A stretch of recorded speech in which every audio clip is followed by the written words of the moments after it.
চার শ্রমিককে গ্রেফতারের প্রতিবাদে চট্টগ্রাম থেকে খাগড়াছড়ি ও রাঙামাটি রুটে পরিবহন ধর্মঘট চলছে। সোমবার রাতে হঠাৎ ধর্মঘটের ডাকে পরিবহন শ্রমিক ইউনিয়ন বাস না পেয়ে সকাল থেকে চরম দুর্ভোগে সাধারণ মানুষ।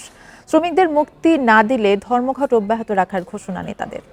এ বিষয়ে আরো জানাতে খাগড়াছড়ি থেকে আমাদের সাথে আছেন সহকর্মী সমীর মল্লিক।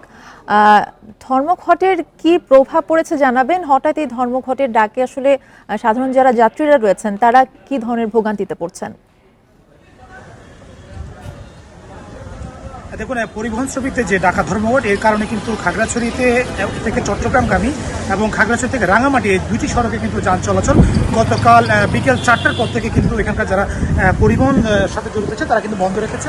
বিষয়টা নিয়ে আমরা কথা বলেছি। আপনারা প্রতিবেদনের যে বিষয় দেখছেন, শ্রমিকদের আসলে জামিন না হওয়ার কারণে বা তাদের মামলা প্রত্যাহারের যে দাবি সেটি পূরণ না হওয়ায় কিন্তু এই ধর্মঘটটি চালু তারা করছে এবং এর কারণে আমরা দেখছি যে আসলে প্রতিদিন খাগড়াছড়ি থেকে চট্টগ্রামে 45টি গাড়ি যায় এবং পরিবহনের বাস রয়েছে, লোকাল বাস রয়েছে। চট্টগ্রাম থেকে খাগড়াছড়িতে দূরত্ব 120 কিলোমিটার। এখানে কিন্তু একমাত্র যাতায়াতের মাধ্যম হচ্ছে এই বাস সার্ভিস, এছাড়া কিন্তু কোনো বিকল্প নেই। যেই ধর্মঘটের কারণে আসলে যারা শুধু চট্টগ্রাম যাবে তারাই যে ভোগান্তিতে পড়েছে তা নয়, এর মধ্যে যারা মাটিরাঙ্গা, মানিকছড়ি বা গুইমারা এই সড়কে যারা চলাচল করবে তারাও কিন্তু ভোগান্তিতে পড়েছে। একই সাথে খাগড়াছড়ি থেকে রাঙামাটির যে দূরত্ব প্রায় 80 কিলোমিটার মতো, সেখানে প্রতিদিন 18টি বাস চলাচল করে। সেই রোডেও কিন্তু যাত্রীরা তারা ভোগান্তিতে পড়েছে।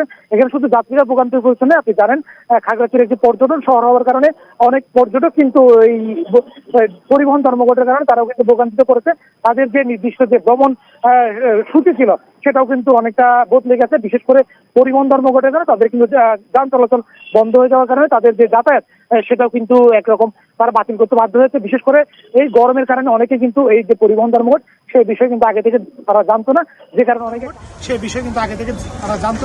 কারণে অনেকে কাউন্টারে এসে বাস না পেয়ে কিন্তু ফিরে গেছে এবং অনেকে বিকল্প যে পথ আছে বিশেষ করে রাঙামাটি এবং চট্টগ্রাম যাওয়ার জন্য সেই বিকল্প কোনো পরিবহন না পেয়ে কিন্তু ভোগান্তিতে পড়েছে। এবং এই বিষয়টা নিয়ে আমি শান্তি পরিবহনে যারা শ্রমিক রয়েছে তাদের সাথে কথা বলেছি। তারা বলছে এই অনির্দিষ্টকালে যে সড়ক যে পরিবহন ধর্মঘট চলছে এটা যদি নিরসন না হয় তারা কিন্তু বাস চলাচল বন্ধ রাখবে। এই ছিল সড়ক পরিবহনে যে ধর্মঘট চলছে সেটা নিয়ে সব শেষ করবে। খাগড়াছড়ি থেকে জানাচ্ছিলেন সহকর্মী সমীর মল্লিক।